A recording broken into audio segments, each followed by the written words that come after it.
He's like, no, I'm vulnerable and open. I'm like, dude, I can't name one area that you're vulnerable in or open in. Zero.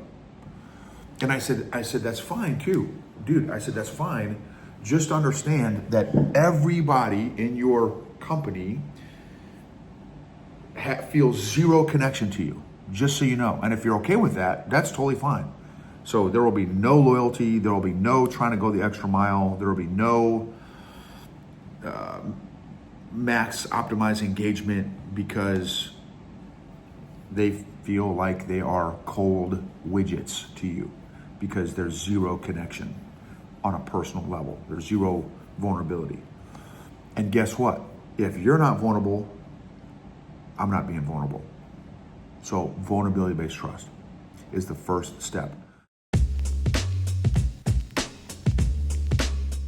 Welcome to the EQ Gangster podcast, where you will learn practical tools to grow your mental and emotional health and intelligence to be the best version of yourself, both at work and at home. It is real, raw, and transformational.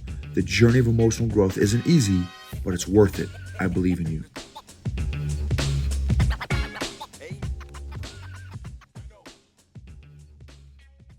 This episode is sponsored by Arrowhead Leadership Consulting.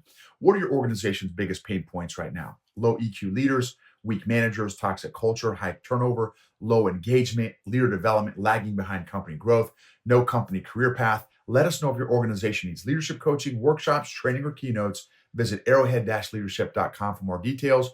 Arrowhead-leadership.com.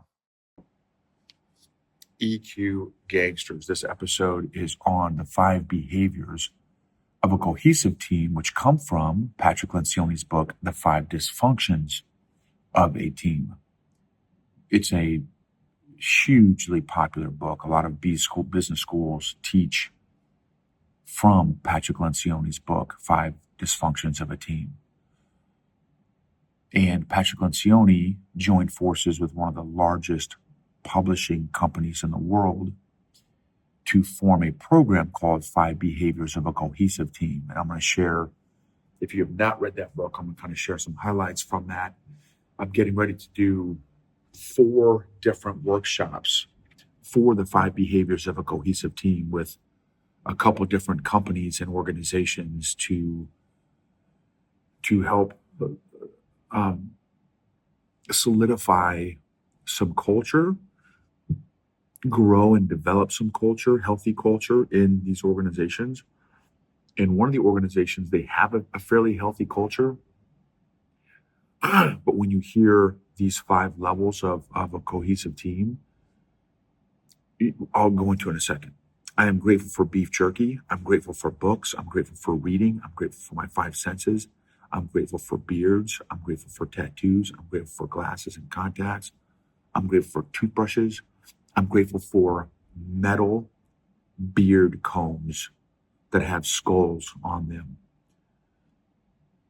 I am thankful for Golgotha. I am thankful for where Christ was crucified and where he was resurrected. I'm thankful for grace. I'm thankful for truth, capital T, truth. I'm thankful for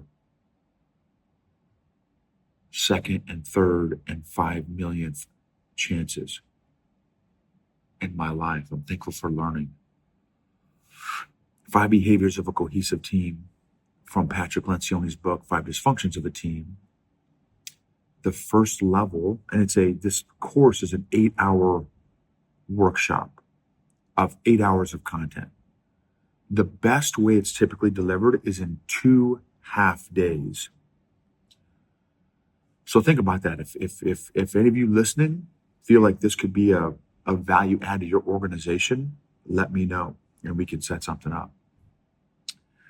But these 5 levels, the first level, think about this. What is one of the most important non-negotiables in building and developing relationships individually and or collectively in an organization? What do you think? Boom, starts with a T and ends with a T. Trust. I was thinking tacos. That's also a way to build trust, is tacos, which doesn't end with a T. And it's not positional based trust, which a lot of companies, hey, trust me because I am the general. And so therefore you have to trust me. No, McFly, that's not how it works. Especially Gen Z, they could give a rat's rear end about what rank, position, title you have. It's vulnerability based trust.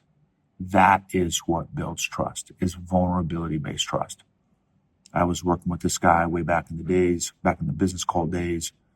He was not vulnerable at all. And he was the boss. He was the boss man. For a decade, wasn't vulnerable. Always held his cards close to him. Never opened up. Again, which is totally fine. Just total transactional environment. And that was his comfort zone. That's what he liked. He liked total transactional environment. No interpersonal connection. He, oddly enough, when I called him out on it, he wanted interpersonal connection. He just didn't realize there was a consequence for not being vulnerable. And I told him, I said, dude, I've known you for a decade and I don't know the first thing about you. And I've known you for a decade. And I am like just about the most relational guy you've probably ever met in your life and maybe ever will meet in your life. Now, that's also when I was emotionally needy, emotionally codependent, toxic positivity, people pleaser addict, all that stuff. So I had a lot of dysfunction going on too.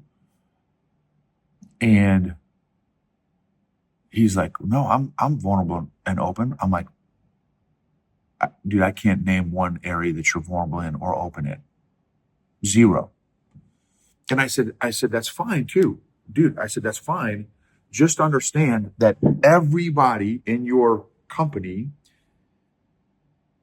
feels zero connection to you, just so you know. And if you're okay with that, that's totally fine.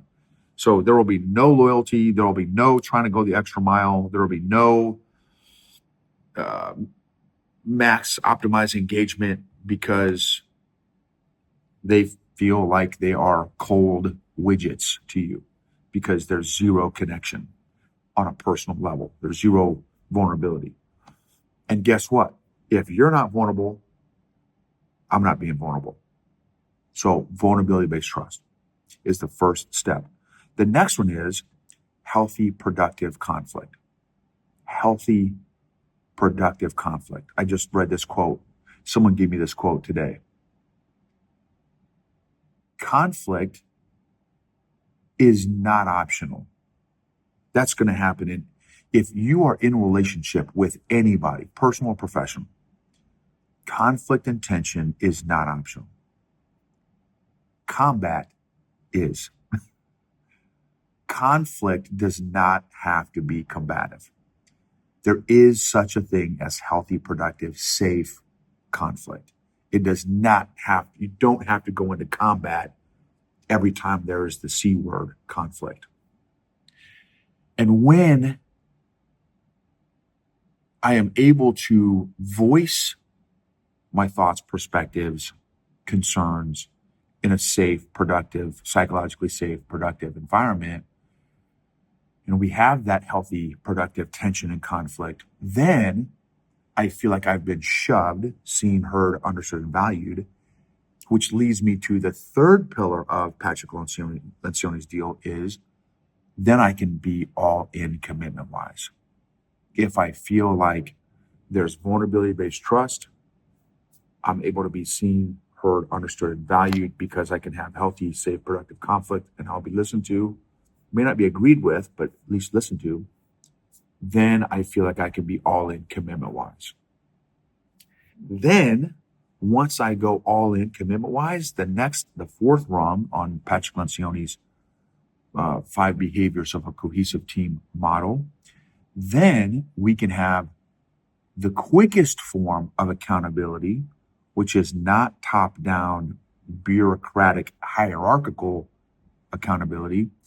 It's side-to-side peer accountability. That's the fastest form of accountability. I'm not saying that hierarchical, vertical, bureaucratic accountability is bad. I'm just saying it's much slower than peer-to-peer accountability, which leads to, when you get peer-to-peer, faster accountability based on all those other areas: vulnerability-based trust, all-in commitment, peer-to-peer, um, uh, vulnerability-based trust, productive, healthy conflict, which leads to all-in commitment, which leads to peer-to-peer accountability. Now we can expect and plan for maximized, optimized results, outcomes, performance, and engagement.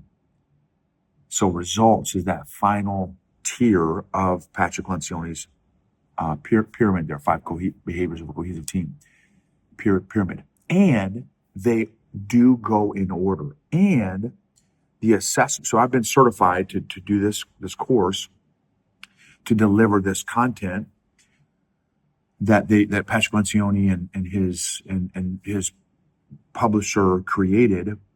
They also created a psychometric culture assessment based on the 5 behaviors of a cohesive team for organizations. It's a scale on a scale from 1 to 5, and there's an actual assessment that everybody on that particular team takes. They take that assessment, and then it comes back, and no joke, it's like a 40-page report with personalities of all the different team members, where they fit, and they also have something called a conflict map, which is fire. Based on our personalities, where do we typically engage in healthy, productive conflict and unhealthy, unproductive conflict based on our personality? It's called the conflict map. It is fascinating.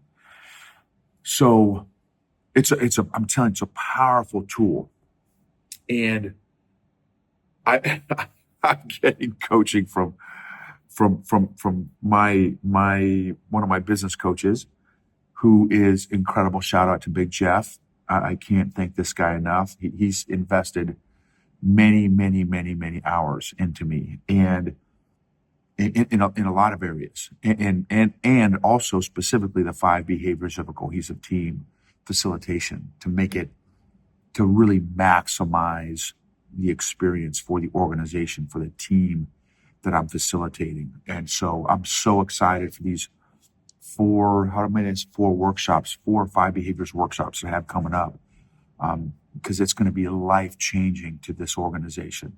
I'm telling you, it is going to lay a foundation to this organization that it will be a milestone in their development as leaders and as a team, and lay a foundation for the culture, and also provide a common operating picture, common operating picture or common operating platform that they can all refer to and discuss when they are working together. And it's also something that each of those leaders of a team can also do with they can bring a 5Bs facilitator in, because you've got to be certified in order to deliver the content. So I'm not saying they could deliver it, but they could host the 5Bs for their respective smaller teams as well. So it's a super powerful tool. And if nothing else, read that book, 5 Dysfunctions of a Team. It is a powerful book. Great resource for any of you all out there. Again, just hit me up, and we can get it going for you guys. So that's 5 Dysfunctions of a Team by Patrick Lencioni. And that program is called 5 Behaviors of a Cohesive Team.